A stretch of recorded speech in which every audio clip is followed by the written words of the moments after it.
आगे बढ़ते हैं। नेशनल हेराल्ड मामले में आज सोनिया गांधी से प्रवर्तन निदेशालय फिर से पूछताछ करेगा। इससे पहले 21 जुलाई को सोनिया गांधी से पूछताछ हुई थी और उस दिन करीब 3 घंटे ये पूछताछ चली थी। जया, बिल्कुल, और ये पूछताछ से पहले कांग्रेस के वरिष्ठ नेताओं समेत कार्यकर्ताओं ने जमकर प्रदर्शन भी किया था। ये प्रदर्शन देश के दूसरे शहरों में भी हुआ था और इधर कल दिल्ली में एआईसीसी हेडक्वार्टर में ऑल इंडिया कांग्रेस कमेटी की एक बैठक भी हुई है। और इस वक्त हमारे साथ दो सहयोगी हमारे साथ जुड़ रहे हैं ज्यादा अपडेट के साथ। ईडी दफ्तर पर मौजूद हैं दिल्ली में ही नीता शर्मा और साथ ही कांग्रेस हेडक्वार्टर में मौजूद है हमारे सहयोगी उमाशंकर सिंह। नीता, पहले आपके पास आएंगे। पिछली बार 21 जुलाई को जब सोनिया गांधी से ईडी ने पूछताछ की थी, 3 घंटे तक चली थी। उस दौरान क्या कुछ सवाल पूछे गए और किस तरह से बॉडी लैंग्वेज सोनिया गांधी की थी, क्या कुछ हुआ था, उस बारे में बताएं। और आज क्या कुछ उम्मीद की जाए, कितने घंटे तक ये पूछताछ होगी? जया, उस दिन जब सोनिया गांधी आई थी तो उनके साथ प्रियंका गांधी भी यहाँ पर आई थी, राहुल गांधी भी आए थे। साथ में जो प्रियंका गांधी हैं वो जब तक उनकी माता के साथ पूछताछ होती रही थी वो यहीं पर रही थी, क्योंकि बोला गया था क्योंकि वो उनकी दवाइयों का देख रेख करती हैं। ईडी का जो ऑफिस है वो इधर है, ये परिवर्तन लेन है जहाँ पर इन्फोर्समेंट डायरेक्टरेट का ऑफिस है। अगर आपको कैमरा पर्सन दिखा सकें, आगे जहाँ पर पुलिस वाले खड़े हुए हैं वो इन्फोर्समेंट डायरेक्टरेट का ऑफिस का लेन है। वहां से जो ये सेंट्रली एयर कंडीशनड ऑफिस है, इसीलिए क्योंकि सोनिया गांधी कोविड की मरीज रही हैं, अभी वो निकलकर बाहर आई थी अस्पताल से, तो उनकी तरफ से कुछ गुजारिश की गई थी कि यहाँ पर जो है पूरा वेंटिलेटेड रूम हो जहाँ पर उनसे पूछताछ की जाए। यही वजह है कि इन्फोर्समेंट डायरेक्टरेट ने इंश्योर किया था कि जितने भी ऑफिसर्स उनसे पूछताछ कर रहे थे वो फुली वैक्सीनेटेड थे और मास्क पहन के उनसे पूछताछ की गई थी और जो कमरा था वो भी फुली वेंटिलेटेड था, ऐसा इन्फोर्समेंट डायरेक्टरेट की तरफ से कहा गया था। और साथ में जो एक एम्बुलेंस है उसका भी इंतजाम किया गया था। 2.5 घंटे तक ये पूछताछ हुई थी। मुख्य बिंदुओं पर 3 बिंदुओं पर जो है पूछताछ हुई थी। जो यंग इंडियन का एजेएल के साथ रिलेशनशिप है और कांग्रेस का जो इन दोनों कंपनीज के साथ क्या जो है रिलेशनशिप रहा है और कितने % उनका स्टेक रहा है, क्योंकि सोनिया गांधी और राहुल गांधी दोनों ही 36% के जो स्टेक होल्डर्स रहे हैं। साथ में शेयर होल्डिंग पैटर्न्स के बारे में भी जानने की कोशिश की गई थी। आज दोबारा ये 2nd राउंड ऑफ क्वेश्चनिंग है। इससे पहले राहुल गांधी से 5 राउंड ऑफ क्वेश्चनिंग जो है वो हो चुकी है। ये सेकंड, अब सोनिया गांधी से पहली बार जो है वो पूछताछ हो रही है। अगर मैं आपको कुछ इन्फोर्समेंट डायरेक्टरेट के इंटरेस्टिंग आंकड़े दे सकूं, जब से क्योंकि ईडी के ऊपर हमेशा ये सवाल लगता रहा है कि ये ऑपोजिशन लीडर्स को टारगेट करने के लिए ये एनफोर्समेंट डायरेक्टरेट जो है सरकार टूल की तरह इस्तेमाल करती है। कल खुद सरकार ने जो एक दस्तावेज पार्लियामेंट में रखा है, लोकसभा में रखा है मिनिस्ट्री ऑफ फाइनेंस के द्वारा, उसमें साफ तौर से बताया गया है कि 31/3/2022 तक इन्फोर्समेंट डायरेक्टरेट ने 5422 केस जो हैं वो पीएमएलए के तहत दर्ज किए हैं, जबकि इनमें से जो कंप्लेंट्स जो यानी जो कोर्ट तक के मामले पहुंचे हैं वो 992 ही पहुंचे हैं। बाकी के मामलों में ज्यादा कुछ जो है वो सामने उनके नहीं आ पाए, यानी जो उनकी प्रोसिक्यूशन की जो एक दर है या प्रोसिक्यूशन रेट है वो केवल 0.5% है। ये अपने आप में सरकार की तरफ से एक बड़ा एडमिशन है, क्योंकि उन्होंने खुद ये जो दस्तावेज है पार्लियामेंट में दिया है। साथ में जो प्रॉपर्टीज खुर्द करने की बात की जाती है, हम हमेशा देखते हैं कि एनफोर्समेंट डायरेक्टरेट ने इतनी प्रॉपर्टीज जो हैं वो कॉन्फिस्केट कर ली हैं। इन 992 केसेस में 869.31 करोड़ यानी 869 करोड़ की जो प्रॉपर्टीज हैं वो जब्त की गई थी। हालांकि जब शुरू में उन्होंने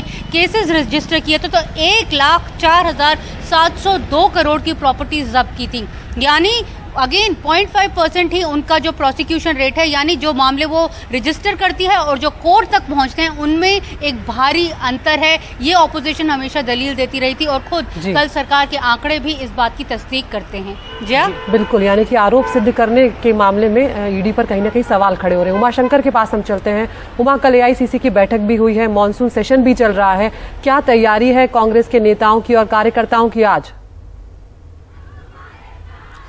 जी देखिए, कांग्रेस मुख्यालय में इस समय जो कांग्रेस के कार्यकर्ता और नेता मौजूद हैं, इन्होंने अपनी रणनीति थोड़ी सी बदली है, क्योंकि जो राहुल गांधी के समय में जिस तरीके से एक शक्ति प्रदर्शन कांग्रेस की तरफ से हुआ था और पुलिस के साथ जिस तरह से उनकी नोकझोंक हुई थी, उस तरह से सोनिया गांधी जब ईडी में पेश हो रही है तो नज़र नहीं आ रहा, क्योंकि कांग्रेस ने अपनी तरफ से ये तय किया है कि क्योंकि सोनिया गांधी की तबीयत ठीक नहीं रहती, तो वो एक जो प्रदर्शन करेंगे वो कांग्रेस मुख्यालय के भीतर ही करेंगे और पुलिस के साथ ज़्यादा कोई कन्फ्रंटेशन की स्थिति नहीं लाएंगे। हमारे साथ श्रीनिवास हैं, जो कि यूथ कांग्रेस के अध्यक्ष हैं और हमेशा लगातार प्रदर्शनों में आगे रहते हैं। आज आप लोग बाहर नहीं, कांग्रेस मुख्यालय के अंदर हैं, क्या खास वजह है? देखिए, ये दिल्ली पुलिस ने किस तरीके के जो परमिशन हम लोग के पार्टी के तरफ से मांगा था, वहाँ राजघाट में शांति तरीके से हम लोग ने बैठ के सत्याग्रह, पूरा देश भर आज हम लोग ने सत्याग्रह की तरफ से ये सरकार को खिलाफ आवाज़ उठाने का काम हम लोग ने करने था। तो राजघाट की परमिशन नहीं मिली? परमिशन नहीं दिया, सरकार ने परमिशन नहीं दे रहा। किस तरीके के जो सरकार ने जो लास्ट मोमेंट तक परमिशन कैंसिल करना, तो सरकार यही नहीं चाहता है। कोई भी सरकार के खिलाफ आवाज़ उठाता है, उनका परमिशन मत दो, इनको अंदर करा दो। इस तरीके का जो सोनिया गांधी जी का जो किस तरीके का जो पेश अभी जाने के लिए तैयार है, सारे देश पे कार्यकर्ता, जो सरकार ने जो जानबूझ के जो 2015 में जो केस ख़त्म हुआ था, उस केस को बार बार लगातार जो मुद्दे भटकने के लिए, जो अनएम्प्लॉयमेंट है, जीएसटी है, महंगाई, सारे चीज़ को लोगों से दिमाग में भटकाने के चक्कर पे इस तरीके का काम ये सरकार ने। एक सवाल आपसे ये भी है कि जब राहुल गांधी की पेशी के समय आप प्रदर्शन कर रहे थे तो आपको किक भी मारा गया था पुलिस वाले की तरफ से, वो वीडियो काफ़ी वायरल हुआ था। क्या ये भी एक वजह है कि कन्फ्रंटेशन आप पुलिस से नहीं चाहते और चाहते हैं कि अगर परमिशन नहीं दे रही पुलिस तो अपने सुरक्षित दायरे में रहकर प्रदर्शन करें, अपनी बात भी कह दें और कोई कन्फ्रंटेशन भी ना हो? इसीलिए कल कांग्रेस पार्टी ने, हम लोग ने राजघाट में परमिशन मांगा था। जानबूझ के सरकार ने लास्ट मोमेंट में परमिशन कैंसिल करने का काम किया है। तो सरकार इस तरीके का काम, तानाशाही सरकार कभी नहीं चलाना चाहिए।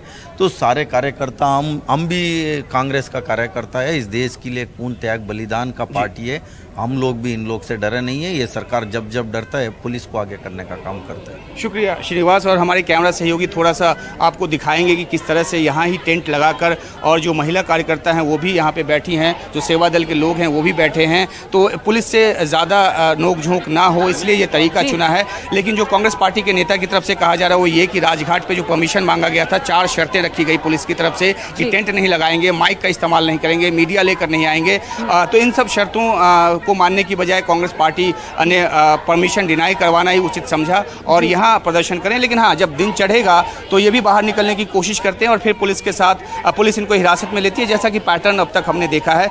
आज भी लगभग उसी तर्ज पर होगा। और संसद में जो सांसद हैं वो वहाँ से बस में भरकर वो भी कांग्रेस मुख्यालय की तरफ आने की कोशिश करेंगे। तो फिर उसी तरह का एक दृश्य उत्पन्न हो सकता है, जया और अदिति, जैसा हमने पहले देखा है।